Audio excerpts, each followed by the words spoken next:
Go have lunch. Appreciate out the sponsor on this event.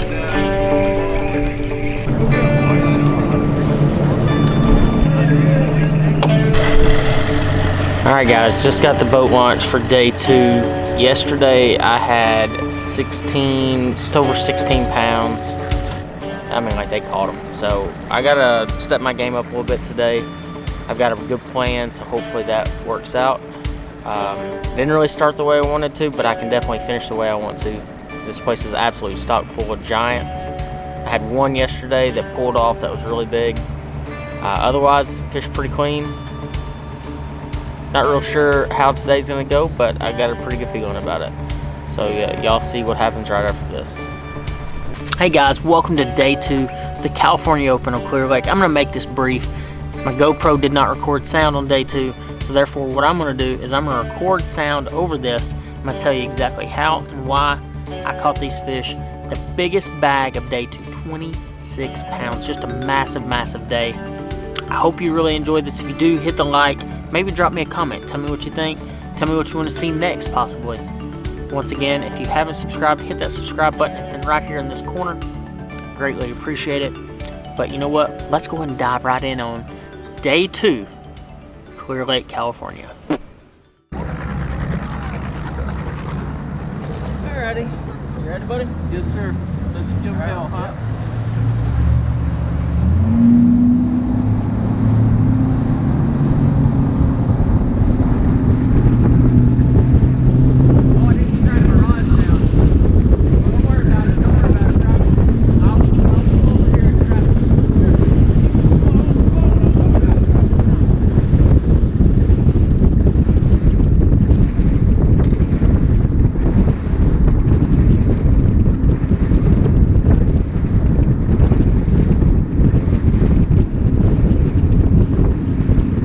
So here we go, guys. Day 2 of the California Open on Clear Lake. Get to my first place and there's boats everywhere. Actually, an Instagram guy that I follow was sitting right really close to it, and he was super nice. Ripping Lips, Obedi Williams, super nice guy. We actually laughed all day. This is one of the situations we're laughed at because I catch a really small keeper around a 14-incher, throw it back, and I look back and my co was like, hey dude, you know that was a keeper, right? I just kind of like overlooked it. I mean, if I was going to have to keep a 14-incher, I was going to get my face smashed in. I was in 87th place with 16 pounds. I'm going to have to catch them today. But I knew I was going to catch a good bag. I wasn't sure what I was going to catch. I felt like 20 pounds was extremely doable for what I was doing. And the first day, I only had one big bite and I lost it. So, you know, that's just where we were at that day. But, you know, kind of started moving around, using my live scope, aiming it around, trying to find something different that not everybody was targeting. Everybody was sitting off and throwing to the rock piles. I wanted to figure out something that I could do to catch fish that they weren't doing.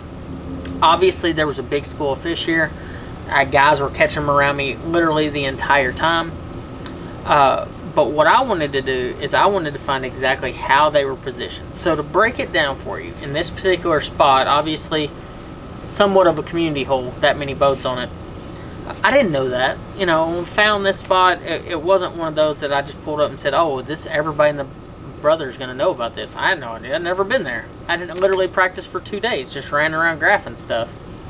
But what it is there's 3 rock piles right there. There's an inside, a middle, and an outside rock pile. And honestly, what I think those fish were doing is they were swimming between all the rock piles. They'd just go from one to the other based on pressure. And what I think they were doing was tucking down in these big sets of rocks. And when you would actually catch them is when they'd pull to that edge of that rock pile to either shift to the other one or to push bait in those open little areas. So if you notice on this particular day, and you might not have noticed it yet, but you will, is you're going to start seeing birds. And birds are swimming through our boats chasing bait, and I think that's really what was pulling these fish out. Day 3 was a completely different story, but we're not going to jump into that quite yet. On this particular shot, I actually have a giant fish hooked. You know, the frustrating thing is my buddy Danny is literally that boat in that right-hand corner of the screen. And he had just caught 2 4+s on back-to-back casts. I just caught a 4-pounder and threw back in here and catch a giant catfish. Yes, I did. A clear lake. I got clear laked, as they say. Hooked one of those giant cats. Super, super frustrating. But, that's just part of it. One thing I learned about Clear Lake, and I think it kind of translates to everywhere in the country, is that when you're catching big catfish, you're around the right bass. Because the deal is I truly believe that big catfish and big bass feed on the same thing. Whether it's crawfish or in the case in Texas, like barfish or yellow bass, they eat spotted bass. They eat big stuff. Big bass eat big bait. In this case, it could have been hitch. I know that they have hitch out there. They have a lot of different abnormal bait fish and different things out west. It's such a different dynamic. Definitely one that I wasn't completely ready for, completely prepared for. So I just fished it like I would fish anywhere else. That's honestly why you keep seeing me pick up a Ned rig. I know you go to the best lake in the country and the guy throws a Ned rig. But you know what, guys? When you had never been somewhere, you can't just do what everybody else does. You got to go out there and do what you know how to do, day in and day out. If I could give you any advice to catch more bass, it's to don't worry about the dock talk. Don't worry about what your best friend's doing or what your brother from another mother told you to go throw. Focus on what you know how to do, especially with limited time. So like I said, I had 2 days of practice, so I had to do what I knew how to do. In this particular case, actually, I caught 3 fish in basically 4 casts. One real big one, or I say real big, it was like a 4-pounder. And then and then I caught a couple more real fast. And if you notice, I actually hand my co-angler, my AAA angler, the fish. And I know some of you might say, "Oh my gosh, that's the craziest thing you've ever done. Why would you risk it? Why would you give your AAA guy the fish?" But I'll make it real simple for you. Is he knows how to open a live well. He knows how to put the fish in. I already have the live well pumping. The most important thing that I can do is to fire back in on that school.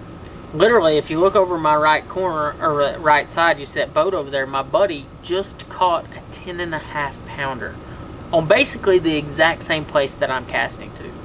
So my most important goal is to get my bait back in there as fast as possible. They're obviously firing. These fish are biting. I need to cast back in on the spot. Oh, right there on my left-hand shoulder, that's actually Mr. Rippin' Lips himself. Super, like I said, super, super nice guy. But, I get back in there, catch another one, get another bite. But if you notice, one thing that you always have to do when you're fishing pressured water is to pay attention to what other people are doing and don't do what they're doing. I can't express that enough. If you see everybody around you throwing a jig, don't throw a jig. Because literally every fish in that little section has seen a jig. So stop doing that. Everybody. And just tell you right now. Pick up something different. If you see a guy throwing a big worm, throw a small worm. If you see a guy throwing a small shaky head, throw a big shaky head. You can still throw the same type of presentation, but throwing a different profile. That was one thing that I noticed, and I think was one of the main reasons that I caught the fish that I did, is because I was really watching people. I think you have to be a people watcher. You got to know that, hey, so-and-so over here just caught 2.5-pounders on back-to-back casts on a drop shot. I haven't caught one. What am I doing wrong? Do I need to pick up a drop shot? Not necessarily. Watch how he's fishing it. Is he fishing it slow? Is he fishing it fast? And then you say, okay, if he's fishing it slow, let me throw my shaky head out there and I'm going to fish it even slower than I was before. Because a lot of times, even when we're fishing slow, we're really not. And that's one thing that having a GoPro on my boat has really taught me, is situations where I really thought I was slowing way down, I was still going really, really fast. So, in this case, on this particular spot, I knew I had to really do different stuff. So I actually tied on a bigger worm. Basically everybody to my left, you can't see them, but everybody to my left was throwing a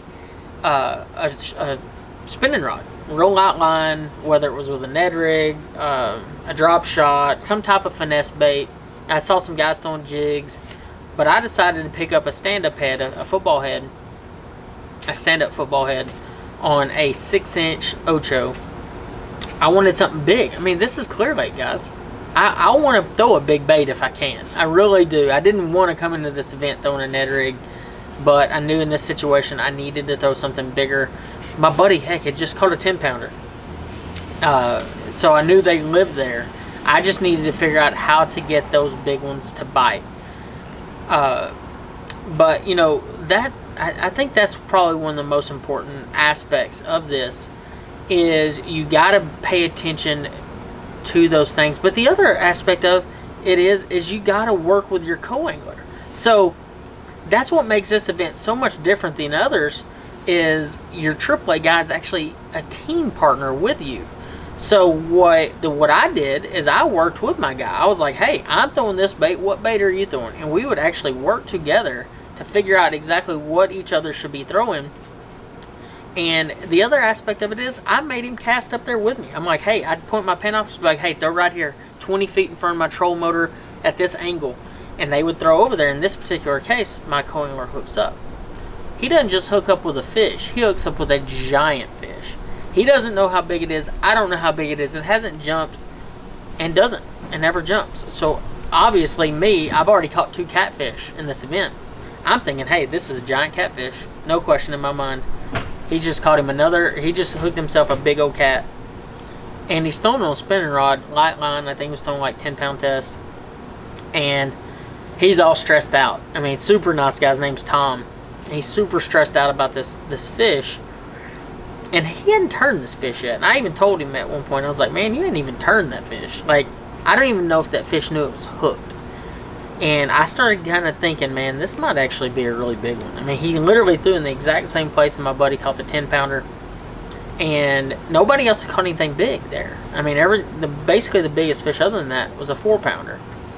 Well, I look down in the water. I finally see color. And it's kind of a saltwater term. You're looking for color in the water. I finally see color, and I know for a fact this is not a catfish. I'm like, holy cow, this is a giant, giant bass.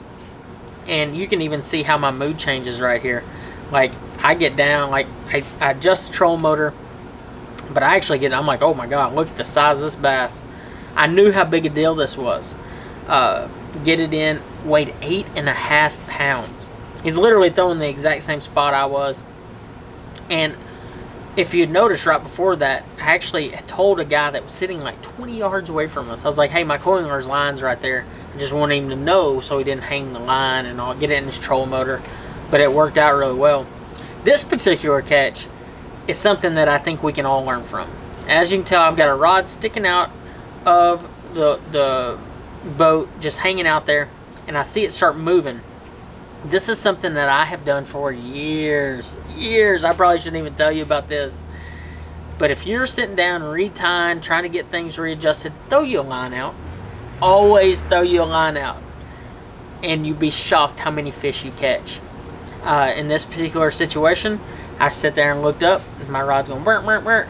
Pick it up, set the hook, catch a fish.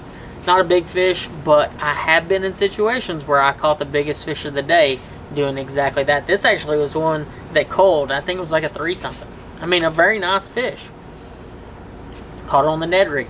But I always do that. I always toss a rod out. I don't care what I'm doing. Toss a rod out.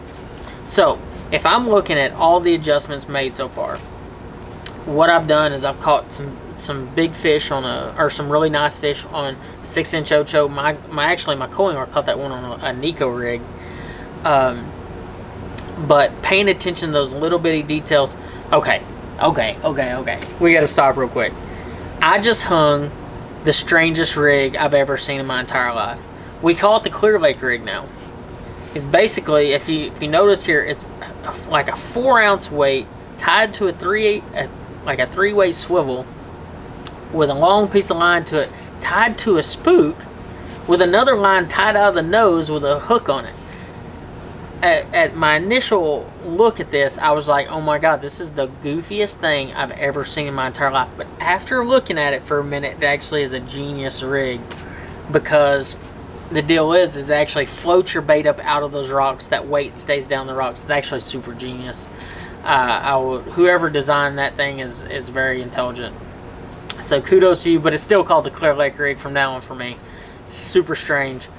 Right here, I'll pull up, we'll finally make a little move, pull up to a deep spot, get a bite. I know it's a good one, but I'm so scared at this point because these fish are so strong in Clear Lake, these big largemouth. And I know it's a nice one, but I don't know how big it is. It hadn't come up yet. And I'm taking my time. I'd actually downsized my line in this situation to 6-pound test. So I was really, really milking it, as you could tell there. And it did. It was another 4-pounder, coiled up again. It doesn't look 4, but I'm telling you, these fish were short and fat and stocky. So, this is probably one of the funniest clips. As you can see, you're going to see super glue land on the floor. I just put a bottle of super glue on my lips, okay? And if you look, I'm rubbing my mouth because super glue actually got on my lips here. And I'm like, oh my God, my lips actually got stuck together. So I'm like opening my mouth, like super awkward. And I don't even know what to do because I've got like glue all over my mouth. And it's right at the end of the day. So literally like 20 minutes left in the day. And I'm super confused on what I need to do. I'm like, oh my God, like, this is a really bad situation. Like, what am I going to do? So, I'm just like, all right, well, I just keep rubbing. I keep rubbing. And I look out on my live scope, and I see, like, 3 boulders out there, and there's one big fish sitting on them. Well, I've thrown at so many big fish, and that's the thing about Panoptics, is you're not always going to catch everything you see. Well, I throw out there on this fish, and my coiling lure hangs up. And he's like, hey, can you go get me? Well, the bad thing is, you don't want him, your guy to hang up. Well, I'm going out there to get his line. Well, I get a bite on this 35-foot rock pile. And I'm like, man, I think this might be a big one. And he's like, seriously? I was like, dude, this is a big fish. But this is the exact same place I caught a catfish the day before. And I'm like, it could be a catfish. But as soon as I start reeling on it, it starts coming up out there. And I'm like, oh my God, this is a giant. Like, this is a big bass, and I see it come up, and as soon as I see it, I was like, dude, there's another, like, 8-pounder. And I'm fighting this fish on light line, 6-pound test again. As you can tell, it's fairly calm. It's high sun. I really wanted to give that bait a different presentation, and that's what 6-pound test does. And I think that was an important aspect of this particular fish, is paying attention to little bitty details. I actually had to go to the back of the boat to land this fish. I mean, it was a really, really big one. I actually bring it up front for you to see, though. My co-angler and I were extremely excited. I actually wish you could have caught the excitement in our voice when we land this fish. And the cool thing was, it actually caught it so deep. And I think that was one of the aspects that I feel like not everybody in the field was doing, is I was fishing quite a bit deeper than most. I was fishing in that 30 to 35 foot range, especially late in the day. Early in the day, I was catching them in those rocks that were in that 12 to 18 range. But as it got hotter, I really think those fish, with the pressure that lake was receiving at the time, would move out to those super deep rocks. And I think that was one of the reasons that we caught as many fish as we did. And that was something that I really paid attention to. Here is that fish right there. The only issue, that fish would have been an 8-pounder had it had a belly. It actually weighed 6.8, I think, or something like that. So it was 6 3/4 pounds, almost a 7-pounder. All right, guys, just wrapped up day 2. Had big bag of the day with 26 pounds. My buddy Danny, my roommate, had a 10.5-pounder, is currently leading big bass. And he also hooked brother up with a spot today. He really helped me out today. Wouldn't have caught everything I caught without the guy. It was a huge day and a huge success. Talk about a whirlwind. Like, started the day in 87th place. I looked at it this morning, and it just made me mad. And got mad at him, and today it showed. Caught the big bag. Went from 87th to 9th. Massive move. Going one more day left. Danny's in 3rd place. He had a whopping 24 pounds. And he had 21 pounds the day before. catching them doing some pretty cool stuff. He caught his 10-pounder, yes, 10-pounder, on a structure head, swinging structure head with a big worm on it.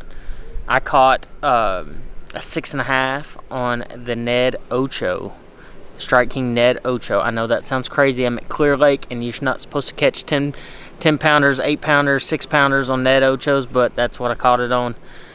Massive fish. And my coiler caught one over 8.5 pounds. And this is a combined weight deal. That's what makes this California Open, the U.S. Open, the Arizona Open so cool. It's the Arizona Open, right? Yeah. It makes it so cool is because it's actually a combined weight event. Each day is a new day for your co-angler. So it's almost like a team event each day. So they get to share your fish with theirs. It's 5 fish. Best 5 each day wins the tournament. Draw a new person every day. That's why I love this event, because it's a teamwork event. It's a battle of the best. And I'm telling you right now, I fished a lot out east. I fished against some of the very best in the world. These guys out here absolutely can catch them. And, they fish some great lakes out here. Clear Lake is definitely a bucket list lake. We're fishing it at probably one of the worst times of the year. And yesterday, I was in 87th with 16 pounds. Tell me where else you can do that in this country, and I'll buy you a steak dinner. But the deal is you can't. And you can't consistently. Weights went up today. We're in July right now, guys. And 16 pounds was in 87th. And I want to say there was 20 bags over 20 pounds yesterday. Phenomenal. I mean, there's nothing else I can say. We got one more day left to try to make it happen. I hope, if I can't bring it home, my buddy Danny does. If you don't know who Danny is, Danny DeVries. I call him Danny, Showman Danny from Arizona. He has a TV show. What is your TV show called? Origins. And he's a hunting and fishing TV show out of Arizona. You should check it out if you get a chance. I think he also does some stuff on YouTube. Not very much, just kind of post some shows every once in a while. You need to check out Danny. He's a good dude. He's one of our Strike King Loose guys as well, out west. Pretty cool content. He's a really, he does a lot of really cool stuff. It kind of gives me a lot of ideas for some cool shows. But I hope you have stuck along this far in this video, because day 3's coming. And I got a little trick up my sleeve on day 3. Danny better watch out. I had 26 today. I'm shooting for like 35 tomorrow. I'm just wanting to blow it out. Okay, guys? That's the goal. So check out day 3 right after this.